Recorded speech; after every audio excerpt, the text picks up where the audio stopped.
right now. He is the Heartbreak Kid, Shawn Michaels!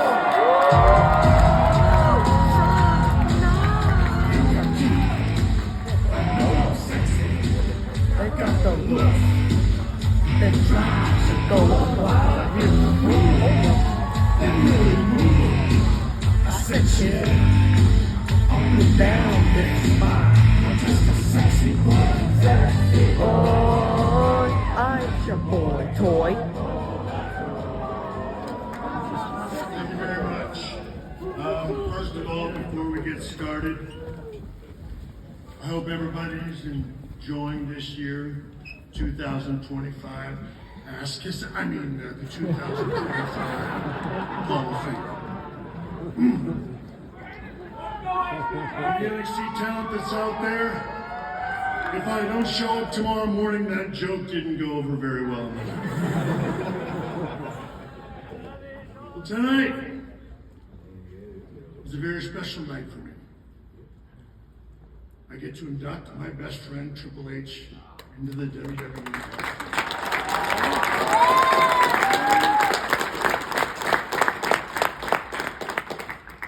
You all watched the video package.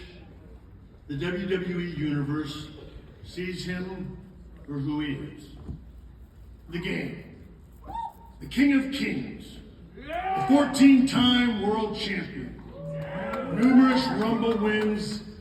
Classic rivalries with the biggest names in WWE history. The Rock, John Cena, Steve Austin, Roman Reigns, CM Punk, and the list, it goes on and on. I know, I'm a bit biased because I'm his best friend, but I was there in the beginning. Me and some other boys you might have heard of called the Click.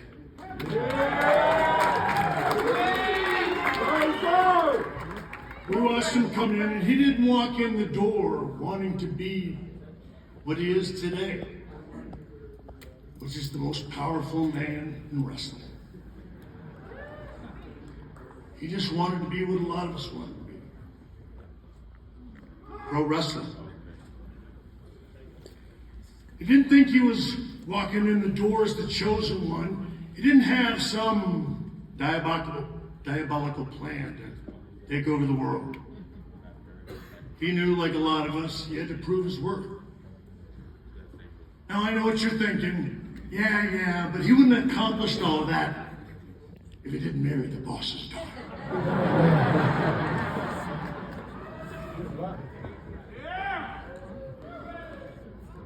You're wrong.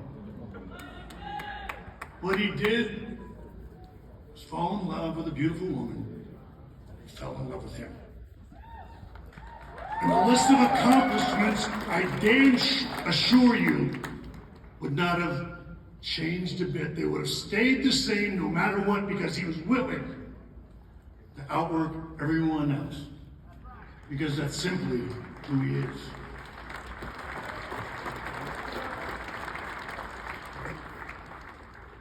And now, speaking of that beautiful woman,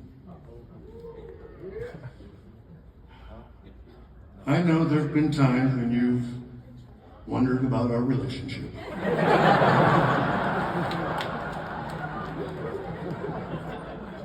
And I'm not going to lie to you. My wife wondered as well.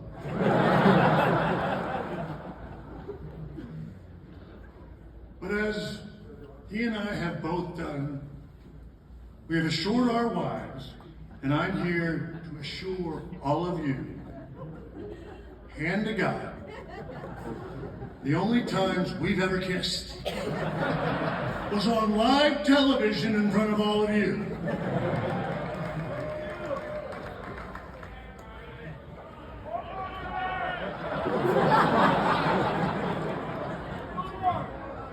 That's the truth, Steph, and I'm sticking to it, I promise.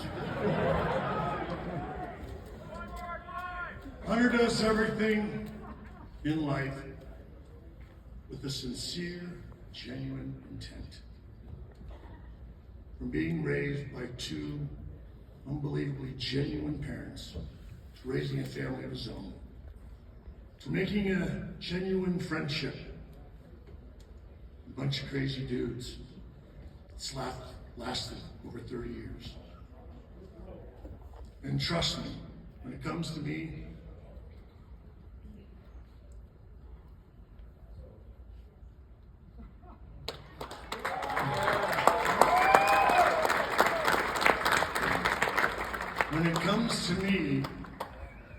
it was a conscious decision of his to be my friend.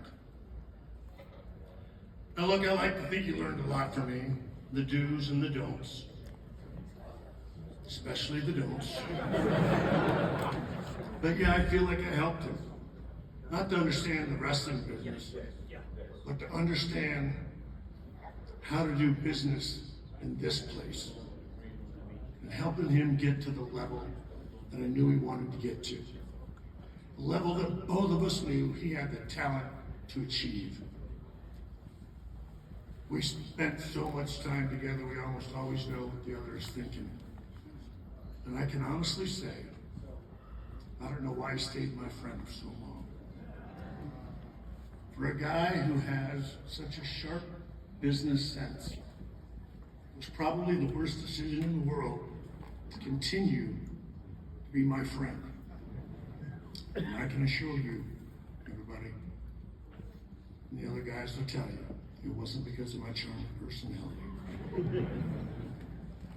Every smart business move would have told him to just do the whole Homer Simpson thing where you just kind of fade back into the hedges. I mean, do what everybody else does, right? You just jump in another car. Guys did it all the time. But he stayed my best friend through thick and thin.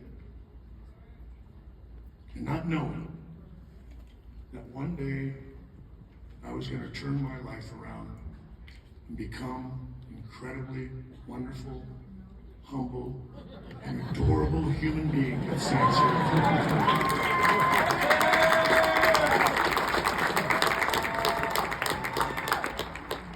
Hunter didn't leave me because no matter what, he wouldn't allow himself to do it. Because that's the type of human being he is. That's the type of human being he was raised to be. I would be here all day if I went into his time as the game or the leader of evolution, the king of kings or the leader of the authority, and certainly not where it all started. As the new leader of the second iteration of D-Generation X, the one during the Attitude Era that everybody thinks was so much better than the original. I'm not bitter about that. Not at all. Gonna quickly fast forward to perhaps what is arguably Hunter's biggest contribution to the business. And will certainly holds a special place in my heart. And that's NXT.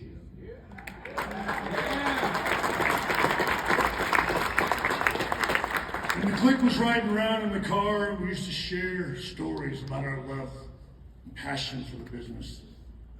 We always wondered to ourselves, like, why can't it be like this all the time? And one day, Hunter had the foresight and the vision to build a place that excitement and passion could do just that, live all the time. Hunter had the ability to see the future of what the WWE could be. Everybody's always said, you know, you can't just build a WWE superstar. One day, I know him like I know him. He said to himself, why the hell not? So he created an environment where you could create just that.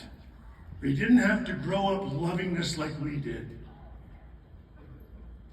But if you could be around it 24/7, and if we could find that, if that was in you, we would bring it out of you and then we would snatch it up. We would see 13 years later, and here we are. We're WrestleMania. That card is damn near all NXT alumni.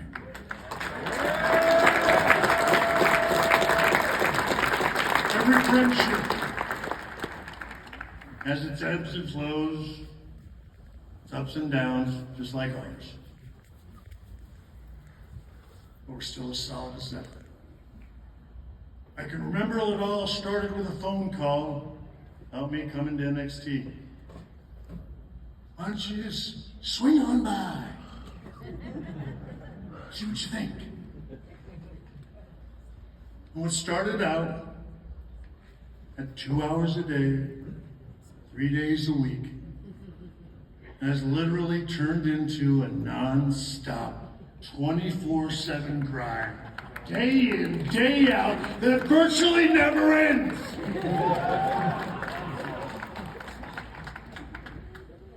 I wouldn't change it for the world.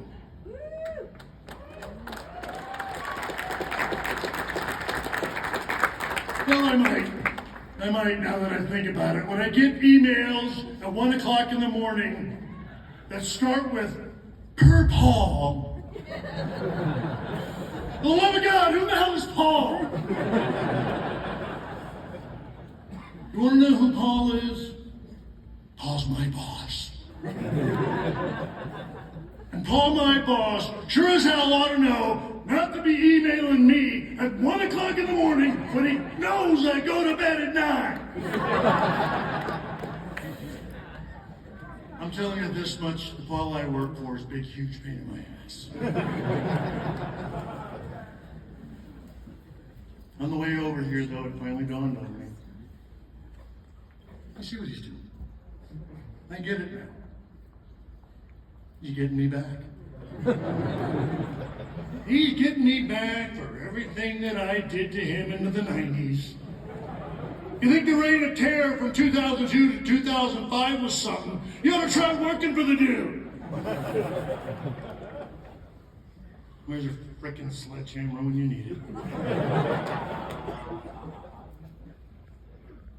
Just like in the 90s, he didn't leave me. So I'm sure as hell not leaving him.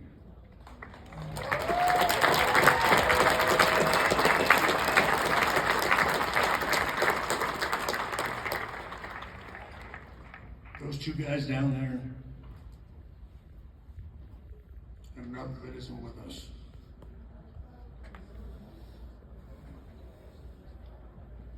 With the click, it was ride or die. From the very beginning, nothing is ever going to change that.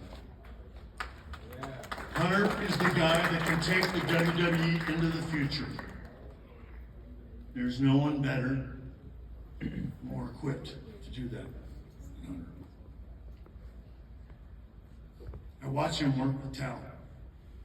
I marvel at his temperament, his ability to work with high caliber talent. I mean, who can go and collaborate with Bad Bunny and Travis Scott and then turn around and work with Roman Reigns and CM Punk? He started creating his own elaborate WrestleMania entrances, and now he's doing it for the entire roster. He has an incredibly unique way of managing the corporate and the business side, yet still does it without losing his love for what happens inside that ring. People and talent, you feel more confident with Triple H at the helm. Because he can keep the integrity. He can keep the integrity of pro wrestling. Keep the WWE continuing to be the largest sports entertainment brand in the entire world.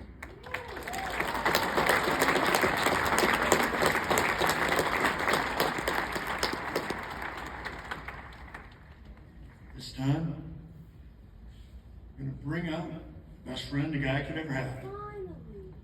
More than helpful me. I know he knows this. I've said it publicly. I've said it publicly. And I'm not sorry. Buddy, I love you. Please welcome the newest member of the 2025 WWE Hall of Fame Triple H.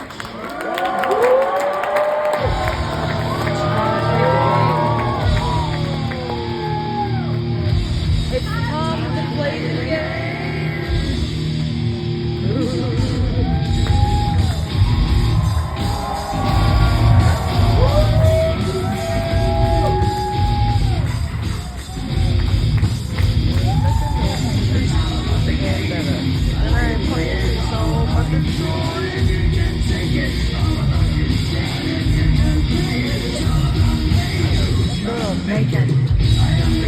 You wanna play me?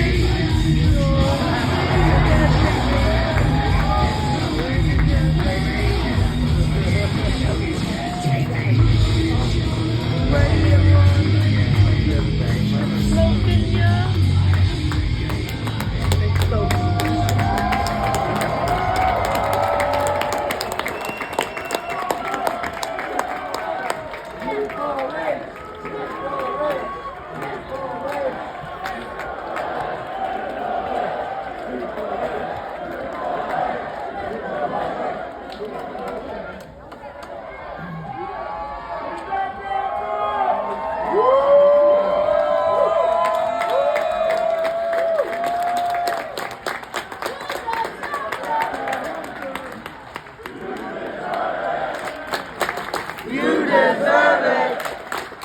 You deserve it. You deserve it. You deserve it.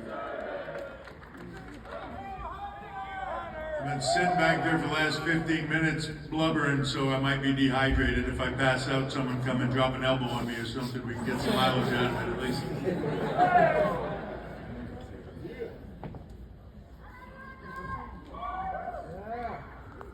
Of all of you, it doesn't get any better than having.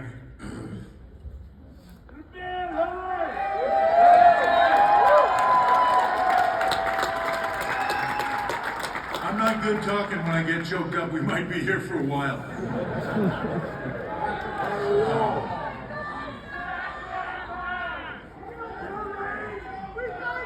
They say in life, if you can find a true friend, you're a truly rich man.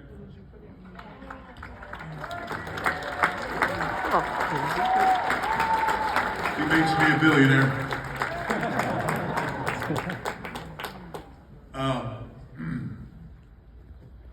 Thank you all for being here, first of all.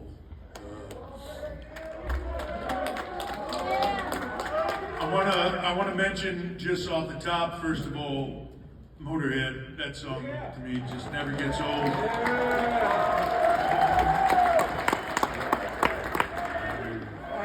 Lemmy gave me the gift of his sound and his friendship, and I could never repay him for that.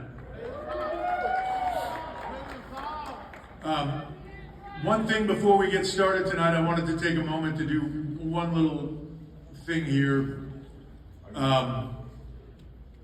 Rich Herring, please stand up.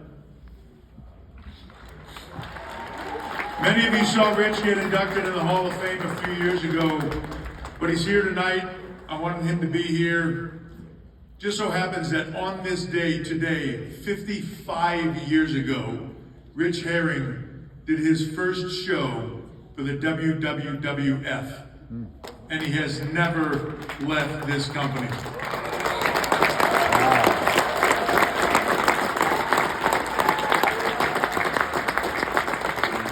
He was here through thick and thin, and as I would learn to know him, I would start to call him the Wolf, like in Pulp Fiction. Yep, hell yeah. Because if shit went really bad, if something was really messed up and you didn't know what to do, I would just call the Wolf and he would fix it. Thank you, Rich, for all your years. For being here, you were the man. Thank you. A lot of us would not be here, especially my friends, if it wasn't for Rich Herring. You know, when when Nick first sprang this on me, as we were doing a town hall, and out would walk Shawn Michaels and The Undertaker, and I was thinking to myself, like, probably should have read this format better before we came out here, because I didn't know these guys were coming out, and I had no idea what they were doing. Since that moment, I've been trying to think about how do I talk about this, and I still don't know how. You know, everybody has their version of these speeches. Some are short, some are long, some from past years are still going right now. Mr. T is somewhere. He loves his mom. And he's just going home with the finale of that speech. But I get it now. This is by far one of the hardest things to put together. The deeper I dug into it, the harder it got. And I realized that as I went through this, it wasn't about me. It was about the people that got me here.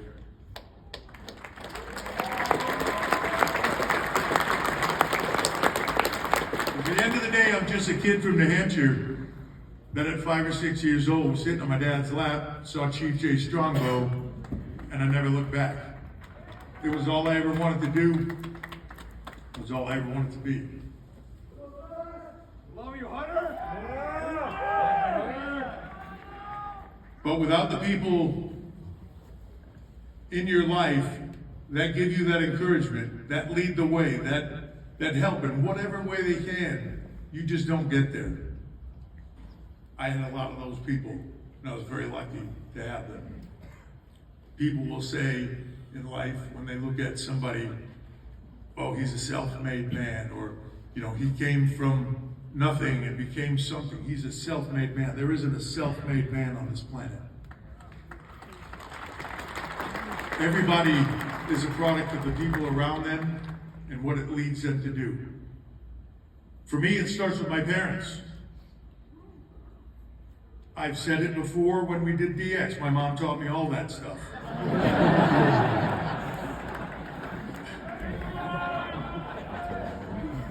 Yeah, she'll tell you to suck it. Just wait.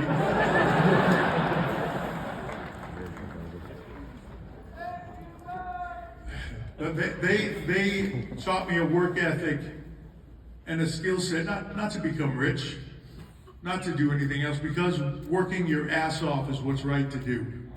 If you believe in something, work until you have it. Work until it is yours. They taught me that. And if I could just take a personal second, tonight is their 61st anniversary.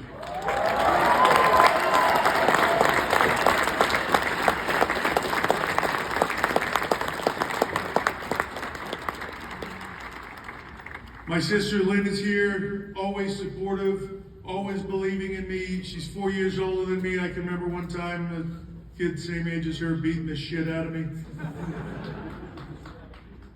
I went home and told her, and she proceeded to leave the house and beat the shit out of that kid. So, always been there to have my back. She recently had a similar cardiac situation that I had. And when you talk about hard work, not only has she bounced back, they now have her giving testimonials. She's on billboards and shit. She got a huge head now. She thinks she's done, you know, something special. Big star in the family, you know what I mean? But she is, because she turned her entire life around and made this remarkable comeback. She's a fighter, and I'm incredibly proud of her. My sister Lynn. Her kids are here, Nathan and Pete. I love them to death.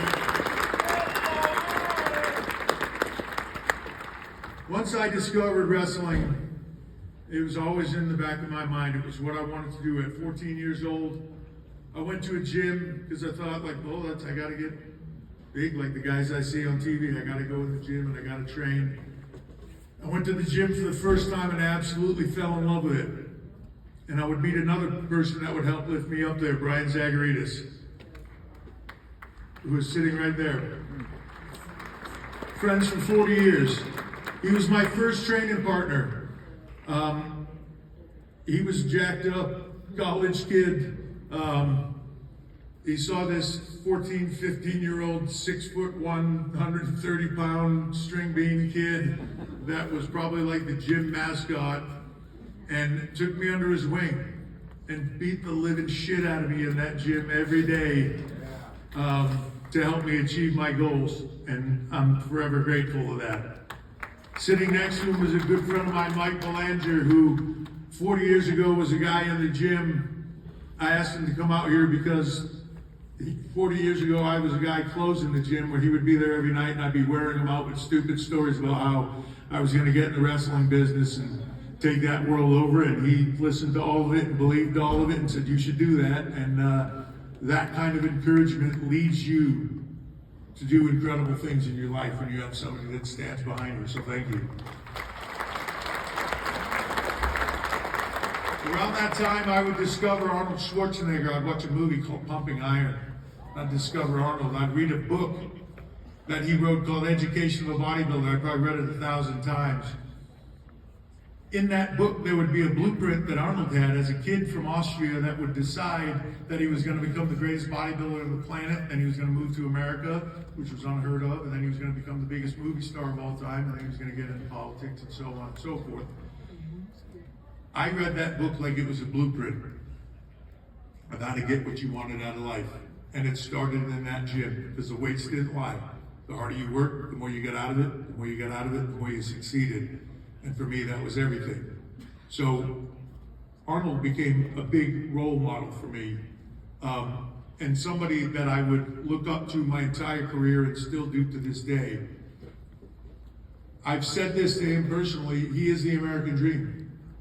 But without his sort of being there in my life, whether he knew it or not, and certainly he didn't know it at the time, he would inspire me to become something more. So thank you. Along the way, one day, Ted Arcidi would walk into my gym, World's Strongest Man. And, you work your ass off for something, and then one day you catch the break. Here's this guy, he's been in the business, and I ask him to help. I'm in my early 20s. Hey, please guide me. Is there a place I can go train? It wasn't like now where you could just look on the internet. He told me, you don't want to get in that business. It's a horse business. Stay out of that. You're a nice kid, don't do that. Yeah, I just couldn't take no for an answer, and he would turn me on to this grumpy old man named Killer Kowalski.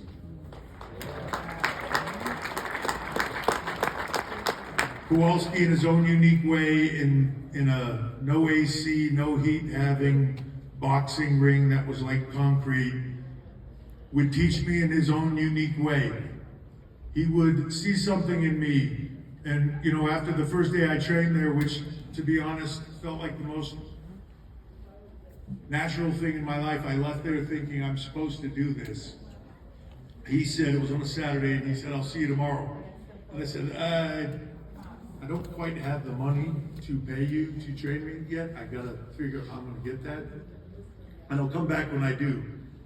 And he looked at me and said, no, you come tomorrow, pay me when you can, whatever you can, and I'm gonna teach you, and you're gonna be great, and you're gonna be a big star.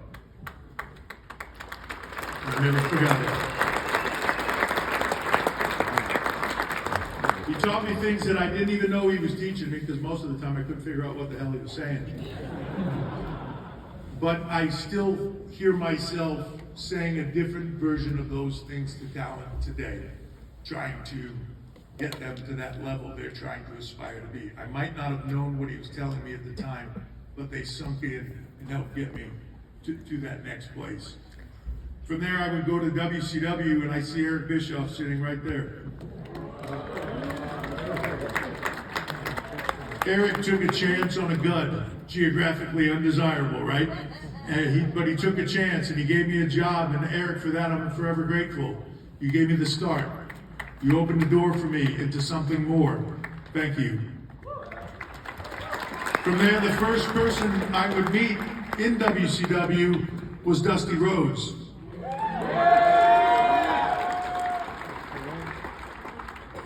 And it was on Dusty's last day as Booker in WCW, and I had no idea, and I'm kind of the one that informed him of that when I told him that Eric Bischoff asked me to come there.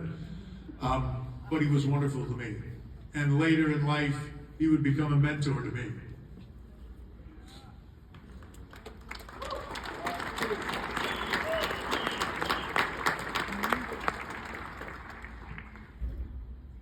He would teach me a lot of things, including something I take with me to this day: booking ain't easy, kid. And it isn't. You gotta work your ass off, and you gotta stay in front of it, always.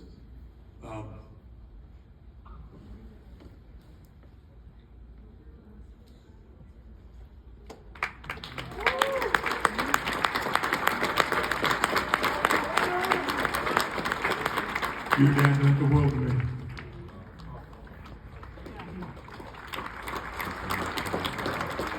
When I was there,